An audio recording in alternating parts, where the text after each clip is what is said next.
Say yes to new beginnings. Yes. Say yes to new standards of excellence. Yes. Say yes to engaging reportage with a difference. Yes. Introducing Yes International Magazine. The time to say yes to your dreams and aspirations is here.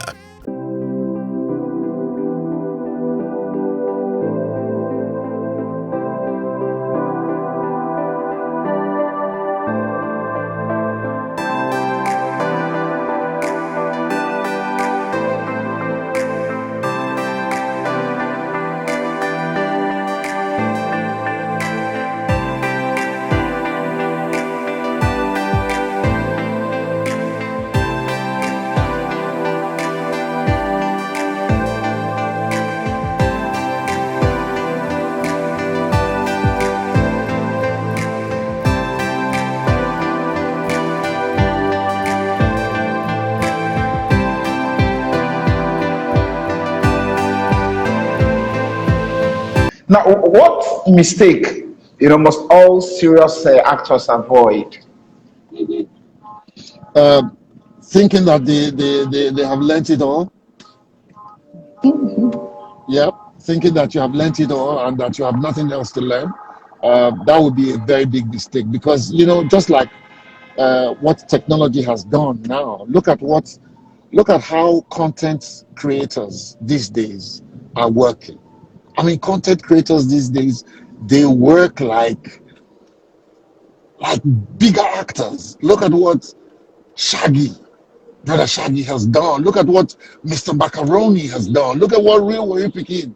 Look at what Sydney the Talker. Look at what all these girls on Instagram. Look at what they're doing. Content creators suddenly have become mini filmmakers. Content creators have become actors that can do 10, 20 parts in one skit. There are some girls that will do 3, 4 skits. They have their husband, their wife, their daughter in one skit that is 2, 3 minutes. I mean, these actors are taking us professional actors to the cleaners or taking us back to school. So for me, thinking that you know it all and have stopped and you've done it all, it will be the biggest mistake that any actor can do. After all, we don't retire. You are only as good as your last movie. Interesting. Now, what is the most appropriate way to handle fame and stardom? For me personally, I ignore it. Simple. I mean, I don't even have to think about it. I ignore it. I don't think I've ever acknowledged it, and that has been my biggest triumph. Yes. Now, what is the best way for a celebrity to cope with female attention? That is male celebrity. Yes. Well, I just told you what I do.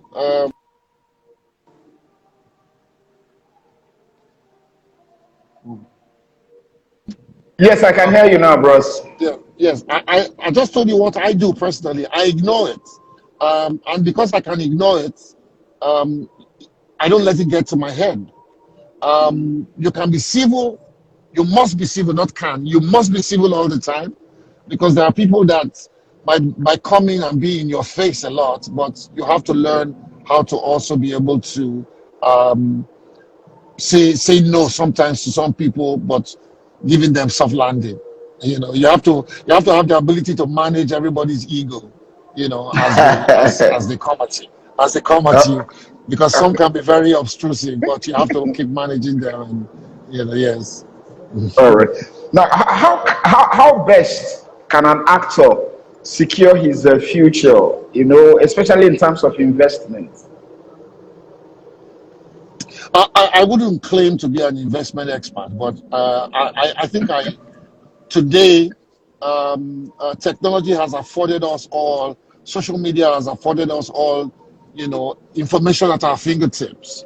Banks and digital platform, fintech companies and all that have afforded us all kinds of information and platforms to be able to invest. I'm usually very happy when I see young people actors and entertainment people talking about cryptocurrency and all kinds of currencies now, all kinds of investment instruments and all that. People buying properties and flipping properties and turning around all kinds of things. So yeah, I think investment is the way. What kind of investment? I'll leave the experts to do that. But I'm sure that we all have a lot more information now that we used to have when I was growing up and just beginning to make small money, and I needed to know what else to do with my money. Interesting. Now, what specific strategies did RMV adopt to get to where he is today? By keeping my head low, again, like I said, by not acknowledging that I have achieved anything, by taking each day as another day to get better at what I do, and taking each day as a blessing, to be as an opportunity to do more. And so I'm constantly trying to do more, constantly trying to stay within, stay in my game, bring my A game to everything I do, being disciplined, to the point of being professional about it. So today, when I say I'm an actor, I say it with the conviction of a professional actor who knows that being an actor is like being in a boot camp. And I have earned a reputation for being an actor and being a professional actor because of my conduct, my daily conduct in every place that I have to be, that I have to work in.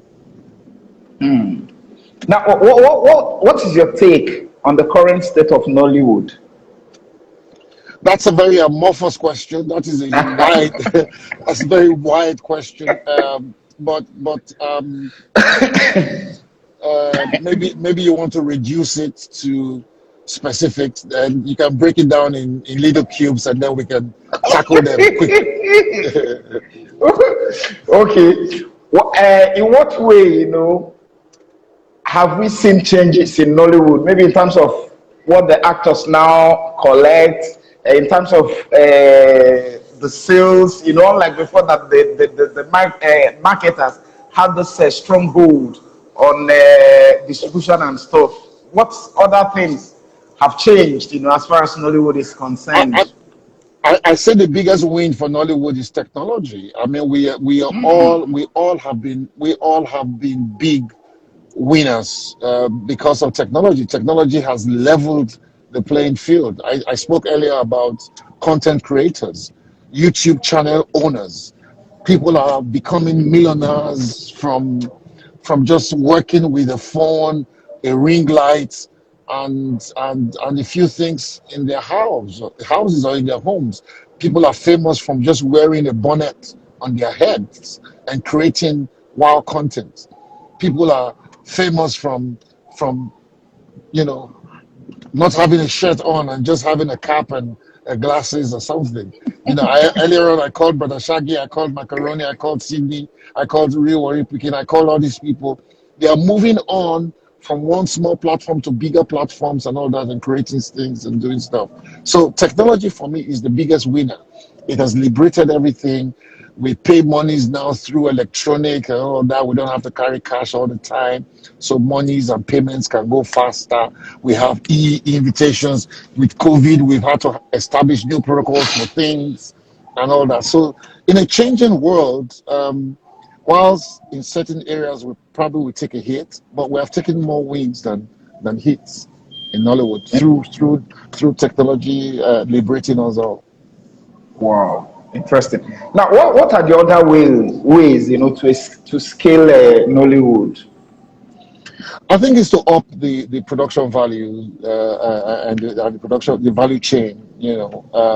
I think that there are still so many areas. Just as makeup has taken off. Look at what has happened to music, right? To Nigerian music. The minute distribution, online digital distribution became well established, the streams are getting, the revenue streams are getting better. I was on a trip with Harry Song a few months ago. We're traveling to our village. We come from our villages we share a common border. in Warri, in Alaja, and Ogujo. So we're traveling and we're just talking about movies and music. And Harry Song was telling me, because he has an amazing ability to write songs, and he was telling me how much money he can make from just writing songs that I will never know that he contributed to. I mean, we're talking about songwriters these days can be, a musician can call him now and say, "Oh, Harry, I did studio, I work on this song. I did one small hook. Find one hook for me." And Harry will say, "Okay, give me 10, 20 minutes or give me 1 hour." He goes to the studio, he works a hook, and he sends it. The guy says, "No, give me another one." And he sends it and he says, "Ah, I like this one, I like this one, I like this one." Okay. And that's it. He say, "Okay, how much?" He say, "Okay, Baba, don't worry, I'll send something come now." Money is transferred. Their lot rings. Nobody gets to know. Nobody hears. That, and my mouth was open. I'm like, "Harry, you make money like that? I do those things for free." Bros, at the right, bros, at the right script. I want when you read something, maybe you just tell me what you think. I will be charging money now. So when we improve the value chains and the revenue lines, I think the revenue streams will become better. Script writers, editors, within scripting alone, script writers, editors, and all kinds of people will be benefiting from it. For voiceover and all of those things, they will change. Post production will change. Even casting directors suddenly will become a big deal.